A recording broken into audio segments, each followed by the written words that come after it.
안녕하세요. 여러분은 오랫동안 알고 지낸 사람이 어떤 비밀을 가지고 있었던 적이 있나요? 혹시 한 집에서 살던 가족 중에서 내가 알던 모습과 다른 반전을 가졌던 적이 있었나요? 얼마 전, 저는 제게 가장 가까운 가족 중 한 명이 엄청난 비밀을 감추고 있었다는 사실을 알게 되었어요. 주인공은 바로 우리 아버지였어요. 아버지는 경상도 사나이이셔서 그런지 그렇게 다정하고 살갑지 않은 성격을 가지고 계셨어요. 오히려 조금 무뚝뚝하다고 표현하는 게 맞을 것 같아요. 그래서인지 저는 아버지와 둘이 있을 때마다 어딘가 서늘하다는 느낌을 받았어요. 부자 사이에는 대부분 그렇다고 하지만 아버지는 특히 대하기 어려운 사람 중 한 분이셨어요. 어릴 때부터 딱히 크게 저를 혼내거나 하신 적이 없었지만 그냥 아버지가 무뚝뚝하다는 이유만으로 제가 혼자 어렵게 대해야 했던 것 같아요.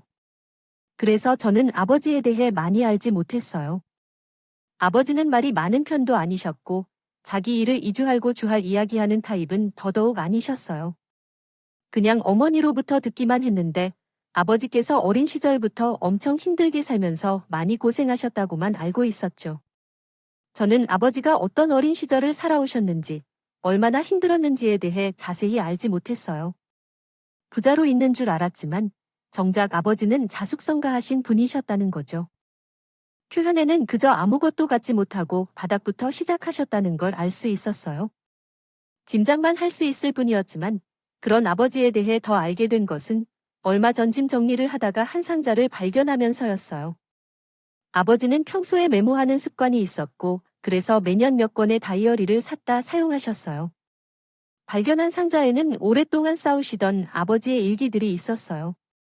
아주 젊은 시절부터 겪어온 아버지의 인생이 담겨 있었고 그 내용을 읽으면서 아버지께서 어떤 삶을 살았는지 알 수 있었어요. 어린 시절, 아마도 9살이나 10살 정도일 때부터이겠지만 아버지와 함께 살던 할머니는 연세가 많으셨습니다. 그러나 어느 날 아르르 하시다가 돌아가셨어요. 이후에 주변에 있는 친척들에게 수소문했지만 누구도 아버지를 돌볼 의사가 없어서 결국 아버지는 보육원으로 보내졌어요.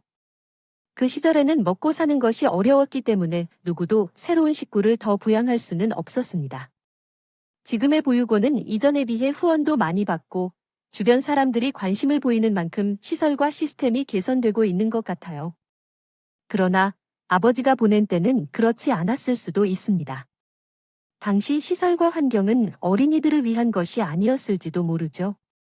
밥이라고 생각할 만큼 화점이 많은 식사를 받아들여야만 했기 때문에 옛맛 먹음으로 참았다고 합니다. 어린이들이 협족한 방에서 함께 잠을 자며 책이나 필기 도구가 항상 부족했고 학교에 가더라도 필요한 물품을 올바르게 챙기지를 못해 선생님에게 개를 당했다고 합니다. 깨끗한 환경과 새 신발은 희망을 꿈꿀 수 없었다고 합니다. 그 결과 대부분의 아이들은 자신감을 잃거나 분노한 상태였다고 합니다. 학습을 원해도 적절한 도구 없이 정확히 할 수 없고 환경이 구축되지 않아 더 어렵다고 덧붙였습니다.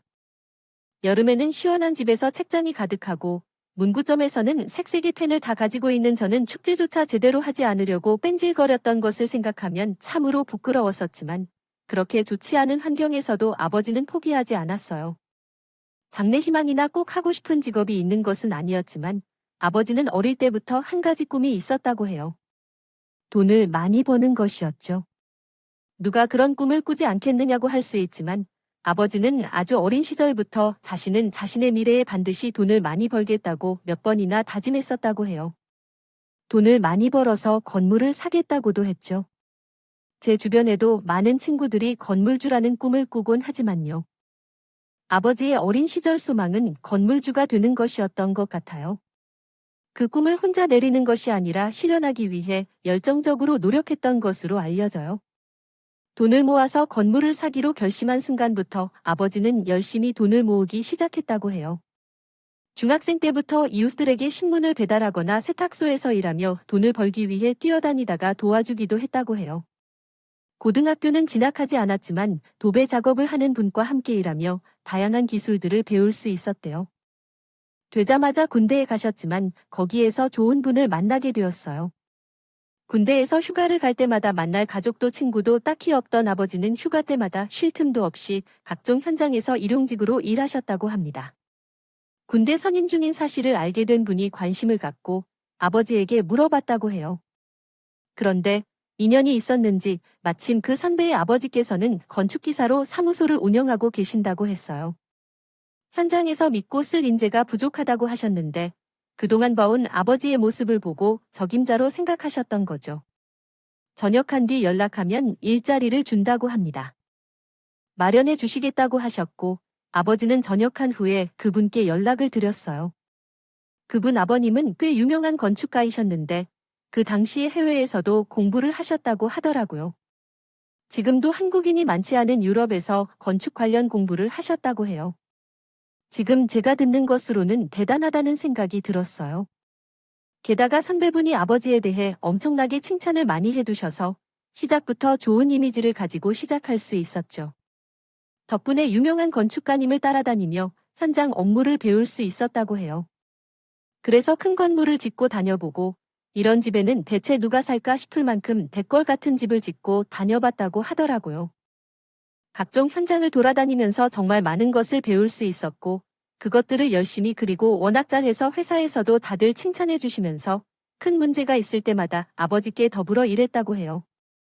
이렇게 하다 보니 돈도 금방 많이 모을 수 있었고 그런 다양한 기술들이 아버지에게는 모두 경험이자 경력이 되었어요. 특히 아버지는 미적 감각이 좋으셨다고 하는데 누군가가 일부러 가르쳐 준 것도 없고 특별한 기술이 있는 것도 아닌데 항상 센스가 좋았다고 하셨어요. 그래서 현장에서 색상이나 소재로 고민이 될 때는 아버지의 조언을 자주 구하곤 했어요. 그러다 보니 능력을 더욱 인정받았는데요. 기술도 중요하지만 센스라는 것은 타고나는 것이라고 칭찬이 자자했다고 해요. 그도 그럴 것이 저도 미술을 전공했는데 타고난 센스가 좋은 친구들이 있거든요. 이래저래 비교하거나 계산해 보지 않아도 여기에는 이 색이 괜찮겠는데 이런 느낌이 좋을 것 같은데라며 척척 해결하는 친구들이 있어요. 그런 사람들을 볼 때마다 항상 부럽다는 생각이 들었는데 저희 아버지도 그런 분이었나 봐요. 그래서 정식으로 대학을 나오거나 공부를 한 것은 아니지만 몇 년이 지나니 아버지는 현장에서 아주 중요한 인물이 되어 있었어요. 물론 타고난 센스뿐만 아니라 근면 성실하고 노고가 많이 들어서 그렇습니다. 그때에도 아버지는 건물을 사겠다는 생각으로 열심히 돈을 벌었지만 제대로 사용하지 않고 모두 모아두었다고 합니다. 매주 자신이 필요한 예산을 정해두고 그 이상을 벌면 은행에 직접 가서 통장에 넣었다고 해요. 아버지가 어머니를 만나는 것도 그런 알뜰하고 부지런한 습관 덕분이었어요. 그 당시 어머니는 은행에서 일하셨는데 매일 똑같은 옷과 신발을 입고 매주 돈을 아끼도록 아버지가 가르치셔서 관심이 가게 되었다고 해요. 그런 노력이 있었지만 별로 빈틈이 없었습니다. 항상 예의 바른 모습이 마음에 들어서 자꾸 눈이 갔어요. 어떤 사람인지, 무슨 사람인지 궁금해졌어요. 그래서 아버지가 오실 때마다 이런저런 질문들을 하게 돼서 아버지는 그럴 때마다 짧은 대답만 하셨대요. 이런 사실은 나중에 일기에서 알게 되었는데 그 당시 아버지는 너무 부끄러워하셨다고 하셨어요. 은행에서 자주 마주치는 얼굴이 예쁜 직원은 항상 자기에게 친절하고 상냥하게 대해주며 이것저것 말을 걸었어요.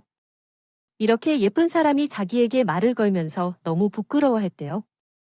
자기도 여러 이야기를 나누고 대화를 이어나가고 싶은데요. 말 주변이 없어 난감한 심정이었다.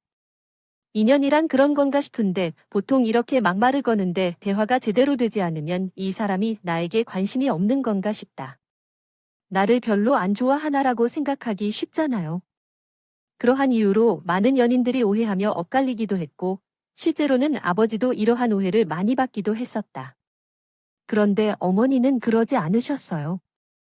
오히려 아버지의 모습을 쑥스러워했고 그래서 남자를 많이 만나보지 못했구나 하는 생각을 하게 되셨다고 합니다.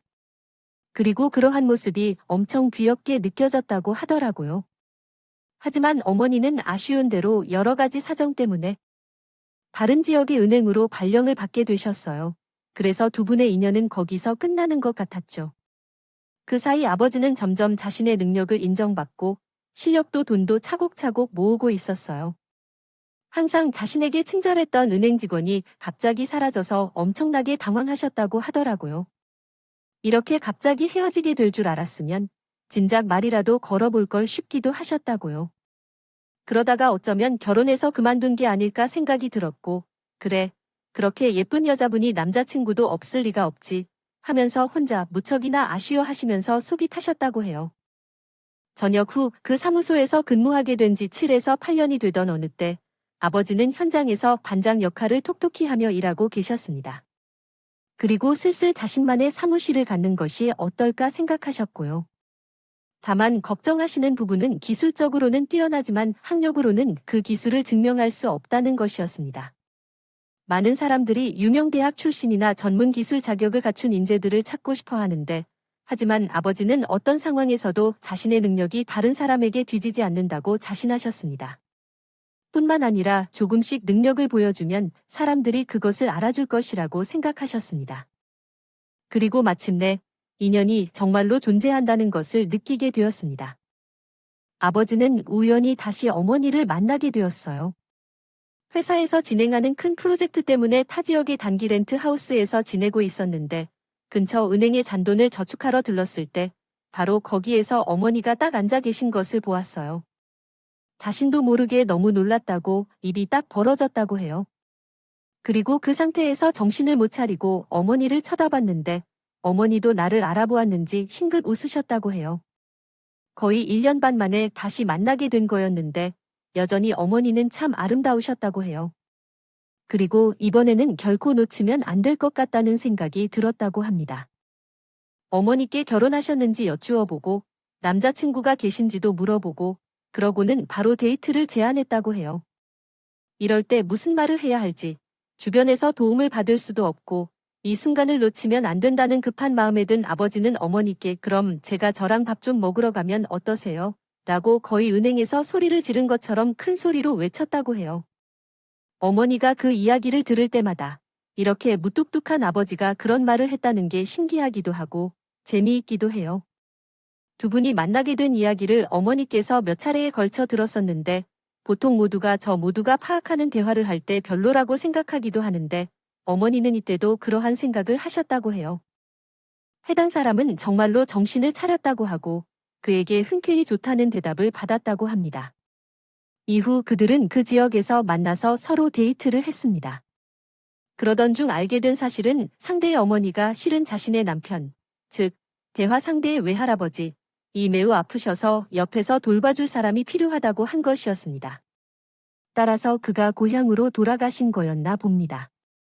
만난 지 얼마 안 되었음에도 불구하고 상대의 아버지는 일하면서도 여가 시간을 활용하여 어머니가 외할아버지의 돌봄을 도와주었다고 합니다. 장소를 이동할 때나 건강 상담을 받기 위해 근처 병원을 찾아갈 때까지 운전하거나 부축하기도 했다고 합니다.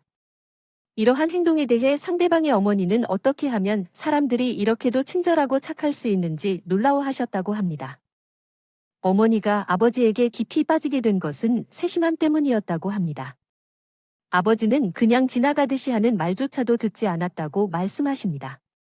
둘은 시내에서 데이트하다가 지나가며 와, 저 꽃 예쁘다 또는 저 머리핀 예쁘다라고 말하면 몰래 사서 그날 데이트가 끝날 때 주거나 다음날 꼭 사왔다고 합니다. 좋아하는 음식과 맛있는 식당들을 언급했던 것도 다 기억해두고 때로는 갑자기 포장해서 가져왔다고 합니다. 특히 결혼을 결심했던 때 두 분이 대화 중에 어머니는 저는 유자차를 정말 좋아하는데 라고 말씀하셨던 것 같습니다. 특히 어머니께서 예전에 직접 담아주신 유자차를 아직도 잊을 수가 없어요.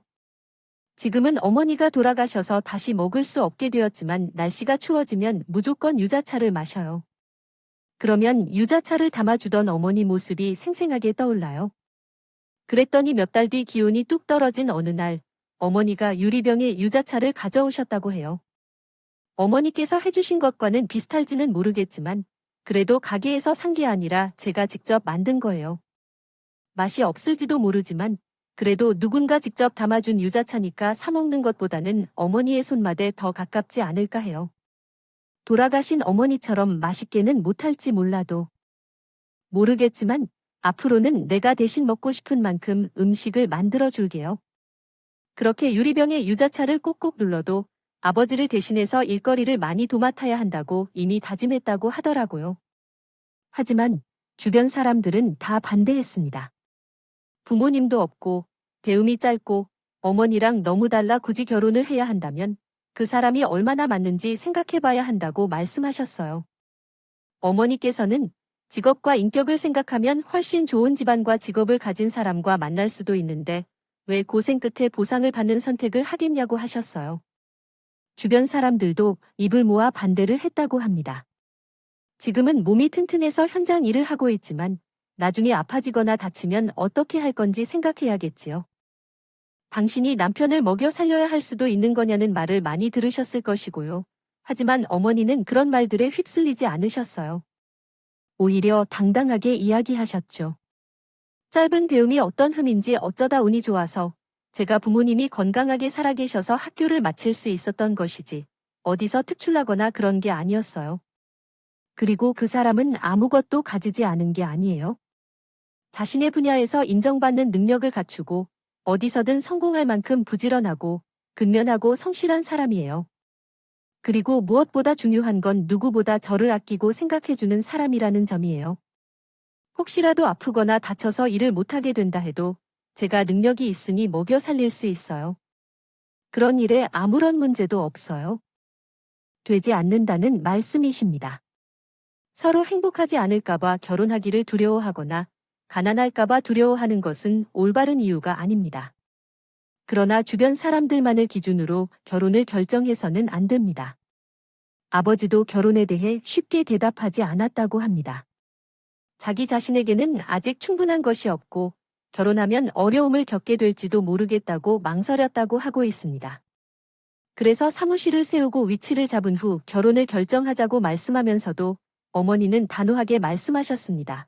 우리가 서로 힘들 때에도 함께하지 않을 거면 왜 결혼을 하는 거죠? 부부란 힘든 상황을 함께 나누는 것 아닙니다.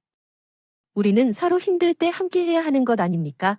그리고 함께 좋은 때를 보내던 우리가 함께 어려움도 겪으면서 성장할 수 있어야 한다고 하셨습니다. 만약 두 분이 앞으로의 평생을 함께하고 싶다면 저희가 어떻게 함께할 수 있는지 고민해봐야 할 것 같아요. 예를 들어 혹시 제가 나중에 사무실을 열고 자리를 잡게 된다면 그때 결혼을 하고 이후에 어려운 일이 생겼을 때 헤어지게 된다면 저도 이해할게요. 돈 문제로 인해 걱정이 되신다면 저도 일을 하면서 돈을 모아놓았고 결혼 후에도 계속 일을 할 생각입니다. 그래서 결혼을 미루는 것은 제가 당신을 사랑하지 않는 것이 아니라 지금은 아무것도 가지고 있지 않아서 그렇게 제안한 것일 뿐이에요. 오히려 이제가 더 좋은 때일지도 모르겠어요. 두 분이 평생을 함께 할 거라면 아무 순간도 낭비하고 싶지 않아요. 그렇게 하늘의 뜻에 있는 사랑을 따른 어머니의 이야기가 맞다면 아버지도 사랑에 설득되어 결국 결혼하셨을 것이고 모두의 반대에도 불구하고 두 분은 결혼 후에 매일 행복했을 것입니다. 아버지는 이제 결혼까지 했으니 더 막중한 책임감을 가지게 되었습니다. 사무실을 알아보고 본격적으로 사업을 시작했어요. 물론 처음에는 크게 돈이 될 만한 의뢰가 들어오지 않았습니다. 그래도 대부분은 동네에서 도배를 다시 부탁하거나 이런저런 부분들을 수리해달라는 요청이었죠. 하지만 꼼꼼하고 실력이 좋아서 그 소문이 금세 퍼졌어요. 그러던 중 아버지의 사업이 크게 성공할 수 있도록 도와줄 기회가 찾아왔습니다. 이전에 아버지가 현장을 담당했던 의뢰인분이 이번에 새로운 식당을 오픈한다며 아버지에게 의뢰를 하셨어요. 아버지는 즉시 그 제안을 받아들여 몇 달간 애를 써서 가게를 완성했습니다. 의뢰하신 분도 굉장히 만족하셨다고 해요. 하지만 더 큰 만족을 주었던 것은 손님들이었어요. 인테리어가 너무 예쁘다 보니 사람들이 대거 찾아오기 시작했거든요. 입소문이 퍼지자 주변에서 어디서 시공을 받았냐며 너도 나도 물어보기 시작했어요. 그래서 작업을 마치고 몇 달 뒤 아버지에게 시공을 맡기고 싶다는 사람들이 하나둘씩 찾아오기 시작했어요. 아직은 작은 사무소여서 인력이 충분하지 않아 모든 프로젝트를 받을 수는 없었지만 아버지의 사업은 성공의 길로 점점 오르기 시작했어요. 결혼한 지 얼마 안 된 외할아버지는 오랫동안 지병을 앓다가 돌아가셨고 어머니는 제가 임신했어요. 어머니께서 임신했을 때 정말 많이 고생하셨다고 해요. 입덧과 태동이 너무 심해서 제대로 잠도 못 주무셨다고 하더라고요. 대체 제가 왜 그랬을까요? 그래서 다니던 직장도 어쩔 수 없이 그만두셨죠. 많이 힘들어하는 어머니를 위해서 아버지는 밖에서 아무리 고되게 일하고 들어와도 늘 어머니 발을 주물러주고 입덧 때문에 잘 드시지 못하는 어머니가 먹고 싶은 게 생각나면 아무리 늦은 시간이라도 뛰어나가셨다고 하더라고요. 그렇게 아버지의 지극한 사랑과 열심히 버텨준 어머니 덕분에 저는 건강하게 세상에 나올 수 있었어요.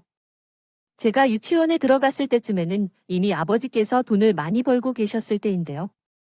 그래서 힘들게 자랐던 아버지와는 다르게 저는 고생이라는 것을 해보지 못했어요.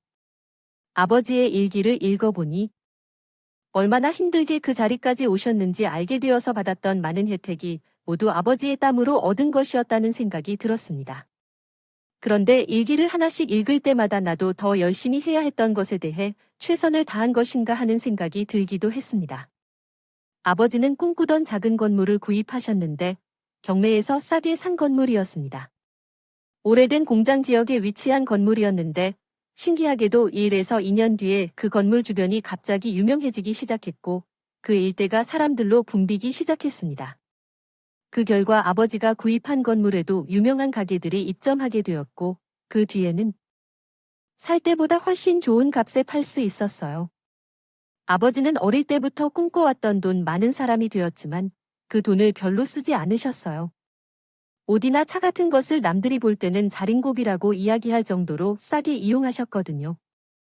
양말 하나도 마음대로 살 생각을 안 하시고 술이나 담배를 안 하셨으며 특별한 취미도 없었어요. 아버지가 즐겨 하시던 것은 어머니와 데이트하는 것뿐이었죠. 그래서 일상적인 지출에는 아끼지만 어머니를 위해서는 아끼지 않았어요. 건물을 팔고 난 돈도 모두 어머니를 위해 남겨두었죠. 어머니가 좋아하시는 음식점에 가거나 좋아하는 배우가 나오는 영화를 같이 보는 걸 좋아하셨어요. 영화가 개봉되자마자 가장 먼저 예매를 해서 어머니를 데리고 갔었습니다. 보여주고 싶었지만 건강하게 살아온 아버지의 삶을 비웃는다든지 불행을 함께 이해하고 있는 듯했습니다. 저는 대학에 다니는 중이었을 때 아버지께서 건강검진에서 갑자기 이상을 발견하셨습니다.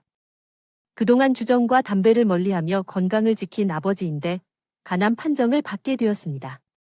암에 걸릴 수 있는 사람들을 많이 보았지만 그중에 우리 아버지가 될 줄은 상상해본 적도 없었습니다. 치료를 받고 수술까지 했지만 아버지의 건강은 나날이 좋아지기보다 나빠졌습니다. 아버지를 도와주고 싶었지만 저에게 도움을 줄 방법은 없었습니다. 어머니와 함께 우리는 그저 아버지가 이 모든 것을 이겨내고 다시 건강해지길만을 바랐습니다. 바랐지만 너무 간절하게 원하면 하늘이 들어주지 않는다는 말처럼 야심차게도 아버지의 삶은 갈수록 나빠져 갔어요. 아버지는 한평생을 성실하게 살아오신 분이셨는데 세상이 너무 억울하게 느껴졌어요. 그리고 약 1년 동안 투병 생활을 이어가며 아버지는 자신도 더 이상 치유될 수 없다는 생각이 드셨던 것 같아요. 그래서 병원에서의 남은 기간을 집에서 보내고 싶다고 말씀하셔서 퇴원하셨어요. 의사 선생님 역시 그러한 아버지의 결정을 막지 않으셨는데 아마도 병원에서 더 이상 조치를 취할 방법이 없었기 때문일 것 같아요. 집으로 돌아온 아버지는 병원에서만큼이나 더 편안한 모습을 보여주셨어요. 언제나 강한 모습으로 보였던 아버지였는데요. 아프신 아버지의 모습을 보며 제가 지금까지 아버지를 알던 강인한 모습을 상상조차 할 수 없었어요. 제 자신도 곁에서 많이 힘들었지만 어머니가 얼마나 더 힘들었을지 상상조차 할 수 없어요. 두 분이 많이 사랑했기 때문에 이미 속상한 마음이 매우 깊으셨겠죠. 아마도 제가 당신만 필요한 줄 알았는데 어쩌면 하늘에서도 당신이 필요한 건가 봐요. 그래서 아마도 인기 많은 분과 결혼하여 힘들었던 것 같아요. 잘못 선택한 것 같아요. 그러한 어려운 상황에서도 어머니는 종종 이런 장난을 하셨어요. 아버지는 그러한 어머니의 장난에 가만히 미소를 짓고 계셨죠. 그리고 집에 돌아와서는 두 다리에 다 앉으셨어요. 조금 시간이 지난 후 아버지께서 세상을 떠나셨어요. 집에서 조용하고 편안하게 떠나셨습니다. 병이 있어서 마지막 순간이 고통스러울 것으로 생각했는데 놀라운 일이 있었어요. 세상에서 가장 사랑받는 남편이자 훌륭한 아버지이셨기 때문에 마지막 순간까지 평온하게 떠나셨을 수도 있다라는 생각이 들었네요. 마지막 순간까지 아버지는 어머니 걱정이 있었어요. 물론 제가 걱정했던 것도 있죠. 죄송합니다, 아들아. 아버지가 못해서 이런 식으로 너와 나의 어머니를 두고 먼저 떠나게 되었다는 점에 대해 저는 어릴 적 고아로 자라면서 저의 자식을 속속들이 절대 부모 없는 아이로 만들지 않겠다고 다짐했었는데요. 다짐했었는데 참 아이러니하다. 그동안 나는 아마 최고의 아버지가 아니었을지도 모른다. 나도 부족함이 많다면 나도 아버지가 처음이었기 때문에 이해해 주기를 부탁한다. 게다가 내 어머니는 야무진 사람이기는 하지만 마음은 아주 여린 사람이야. 강해 보이지만 속은 약해서 그래서 내가 옆에서 어머니를 잘 챙기는 것이 중요해. 내가 해야 했던 것을 내게 맡겨서 미안하다. 아버지는 어머니의 손을 잡은 채로 세상을 떠났고 장례가 진행되는 동안 어머니는 애를 써서 담담해 보이려 했지만 속으로는 참 많이 울고 계셨어요.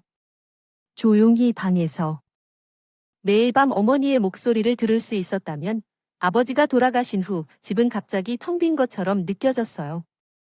고작 한 사람이 비었을 뿐인데 온 세상이 갑자기 텅 비어버린 것만 같았고 나의 세계도 그랬습니다. 어머니의 세계는 어땠을까요? 모든 것이 무너져 내리고 홀로 남은 것처럼 느껴졌을 것 같아요. 물론 가족이자 자식인 나는 있지만 어머니와 아버지는 서로의 유일한 단짝이자 평생 함께하기로 약속했던 사이이었기 때문에요. 아무리 슬픈 일이 있어도 힘든 일이 있어도 시간은 계속해서 흘러간다는 계약속한 현실이에요.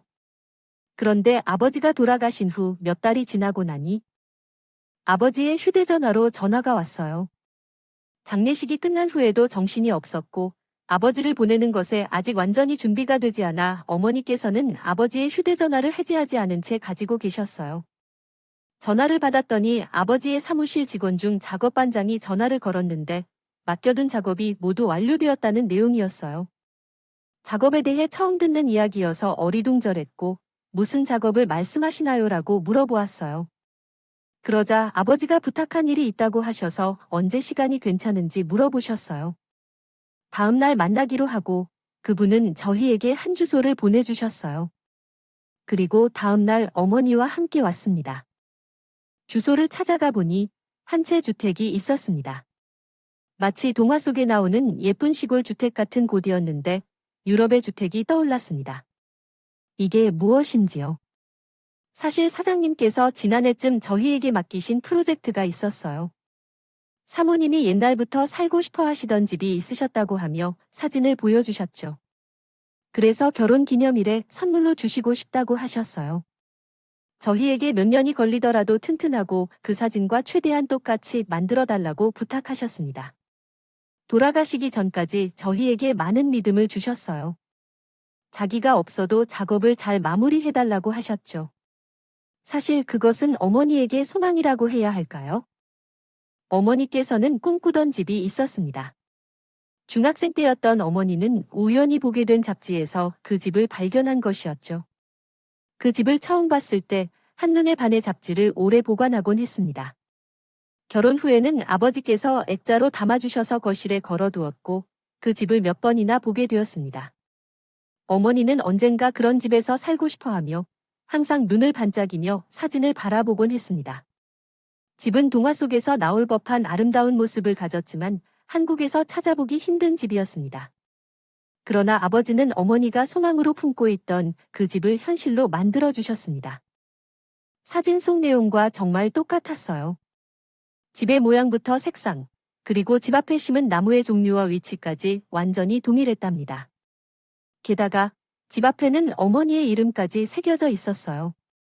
집 안으로 들어가 보니 더 놀랍더라고요.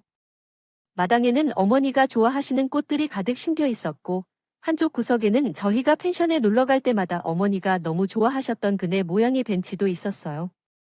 그런 의자를 보면 어머니가 달려가 타본 모습이 생생했던데 이제는 우리 집 마당에도 생기게 되었죠. 문을 열고 집 안으로 들어가니 내부도 사진과 아주 똑같았어요. 창문의 위치와 형태까지 똑같아서 마치 잡지에서 그 집을 꺼낸 듯한 느낌이었어요. 어머니는 집안 곳곳을 둘러보시면서 흐르는 눈물을 멈추지 못하셨어요. 그 모습을 보면서 저도 눈물이 나려고 했어요. 집을 소개해 주시는 반장님도 몰래 코를 훌쩍이셨고요. 며칠 후 저희는 원래 살던 집을 정리하고 그곳으로 이사를 왔어요. 이사를 하기 위해서 짐을 정리하다가 아버지의 일기를 발견하게 된 거죠. 그런데 신기한 일은 여기서 끝나지 않았어요. 이사를 하고 나서도 놀라운 일들이 계속되었거든요. 저희가 몰랐던 아버지의 반전이 끝도 없이 나왔어요. 그날은 두 분의 결혼 기념일이었는데 집 앞으로 꽃이 배달되었더라고요. 제가 나가서 받아 들어왔는데 거기에는 편지도 함께 배달되었어요. 아버지의 손글씨가 담겨 있었는데 어머니께서 나오셔서 그 꽃을 보시자 하들짝 놀라셨다고 해요. 나중에 알게 된 바에 의하면 그 꽃은 어머니와 아버지가 처음 데이트할 때 아버지가 선물로 주신 꽃이었어요. 아마도 아버지는 돌아가시기 전 이제 혼자서 결혼 기념일을 맞이해야 할 어머니를 위해 신경 쓰이셔서 선물을 준비한 것 같아요. 편지에는 어머니에게 미안하다는 말과 자신과 결혼해 주어서 감사하다는 이야기, 그리고 사랑한다는 말이 가득했어요. 아버지는 평소에는 그렇게 많이 말을 하지 않았지만 이 편지를 작성할 때 얼마나 많이 노력했을지, 얼마나 어머니를 사랑했는지를 상상하면 느낄 수 있더라고요. 그리고 그중 한 구절에는 있었어요. 당신을 처음 만나 데이트했던 그때 꽃을 마지막 순간에 선물해드려서 미안하다는 말이 적혀 있었어요. 자신이 떠난 후 돌아올 결혼 기념일을 어머니가 혼자서 얼마나 힘들게 맞이할지 생각하며 선물로 무엇을 줄지 고민하고 있었는데 아버지의 모습이 떠올라 눈시울이 붉어졌어요. 그 일은 그냥 아버지께서 마지막으로 주신 선물이었던 것 같았습니다. 하고 그렇게 생각하며 넘기고 있었는데 그날 밤에 한 통의 메일이 도착했어요. 그 메일은 아버지께서 저에게 보내신 것이었어요. 예약 메일을 보내둔 것이었는데 그 안에는 지금쯤 어머니를 위해 짓고 이사를 간 집이 완성되어 있다는 내용이 적혀 있었더라고요. 그리고 그 이메일에는 먼저 세상을 떠나서 미안하다는 이야기도 있었고 저에게 미안하지만 앞으로 제가 어머니를 위해서 해줬으면 하는 일들이 있다고 했어요. 앞으로 결혼 기념일이나 어머니 생일, 아버지께서 늘 챙기시던 어머니와 처음 만났던 기념일, 발렌타인데이도 이제는 챙겨줄 수 없으니 저에게 대신 부탁하셨죠. 그냥 저에게 챙겨주라는 말인가 싶었는데 아버지께서 보내놓은 파일을 열어보면 자세히 나와 있다고 하셔서 파일을 내려받았어요. 엄청난 용량의 파일이었는데 그 파일을 열어보고 저는 정말 깜짝 놀랐습니다. 파일 안에는 아버지께서 리스트를 만들어 두신 것인데요. 모든 것이 어머니에 대한 것이었어요. 음식부터 색깔, 장소, 꽃, 식물 등을 심지어 그것을 좋아하거나 괜찮다고 했던 것을 자세히 나누어 적어두셨습니다.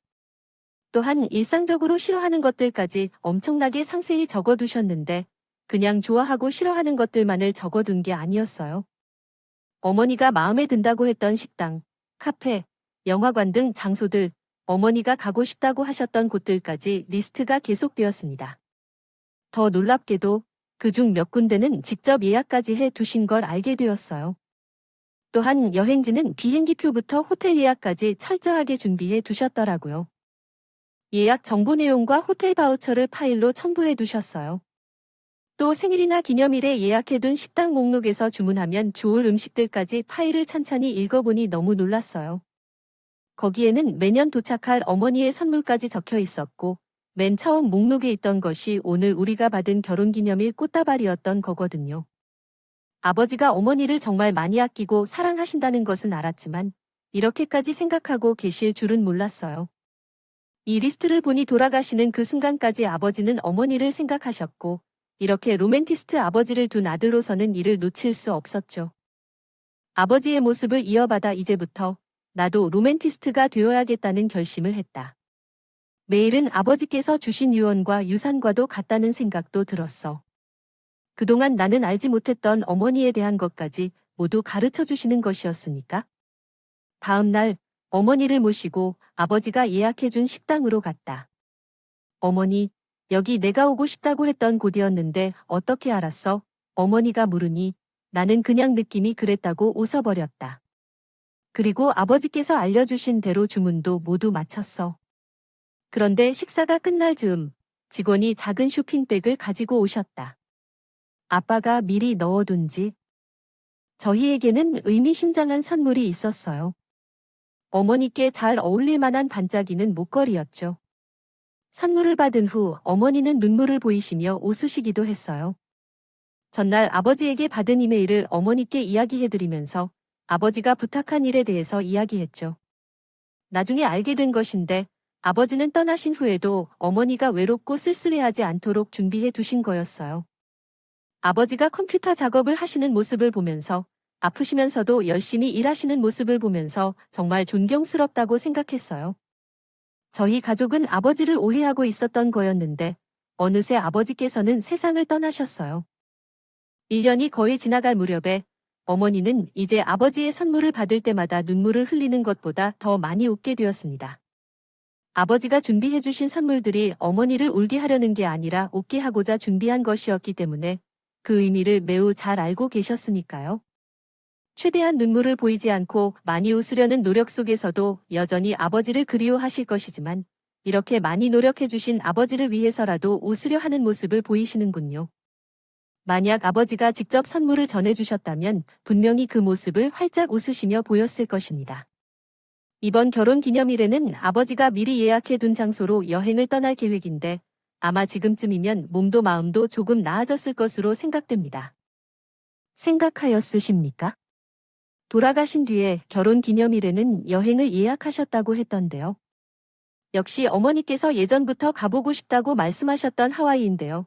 저도 어머니를 잘 모시기 위해 여행 가기 몇 달 전부터 영어 회화를 공부하면서 열심히 연습하고 있습니다. 하와이에 대한 책부터 인터넷 자료까지 꼼꼼히 살펴보면서 여행 일정도 섬세하게 짜고 있습니다. 여행을 준비하면서 어머니께서는 제일 먼저 아버지의 사진을 챙기고 계셨다고 해요. 이렇게라도 함께 가야 마음이 편하다고 하시면서 말씀하셨죠. 아버지가 돌아가신 후에도 우리의 삶 속에 계속해서 아버지가 함께 하시는 것 같아요. 그 덕분에 어머니도 저도 너무 많이 슬프지 않았던 것 같아요. 더 신기한 것은 아버지께서 돌아가신 후에 제게 더 가까워진 느낌이 들었어요. 아마도 아버지의 일기장을 읽어서 그런 것 같기도 해요. 일기를 읽으면서 어머니와 이야기를 나누며 아버지의 많은 면모를 알게 되었기 때문이죠. 제가 아버지처럼 멋지고 훌륭한 사람이 되기엔 아직 많이 부족하지만 이제는 아버지를 제 삶의 롤모델로 삼고 더 훌륭한 사람이 되기 위해 노력하고 있어요. 언젠가는 아버지 앞에서 자신 있게 이렇게 멋진 사람이 되었다고 자랑스럽게 이야기할 수 있도록 노력할 거예요. 앞으로도 노력할 것이며 아버지께서 가장 사랑하고 걱정하셨던 어머니에게도 항상 좋은 아들이자 자식으로서 늘 행복하실 수 있도록 노력할 것입니다. 아버지께서 지켜보고 계시는지 모르지만 혹시나 제가 지켜보고 계신다면 어머니와 제가 앞으로도 오래오래 건강하고 행복하게 보살펴 주셨으면 좋겠어요. 또한 아버지의 이벤트는 앞으로도 평생 제가 대신 이어갈 테니 걱정하지 마시라고 말씀드리고 싶습니다. 언젠가는 나도 사랑하는 사람을 만나 아버지처럼 좋은 남편이자 아버지가 되고 싶어요. 저는 아버지의 아들이니까 가능할 것 같아요. 지금까지 이야기를 들어주셔서 감사합니다. 다음에 또 뵙길 바라며 재밌으셨다면 구독과 좋아요를 눌러주세요. 감사합니다. 안녕히 계세요.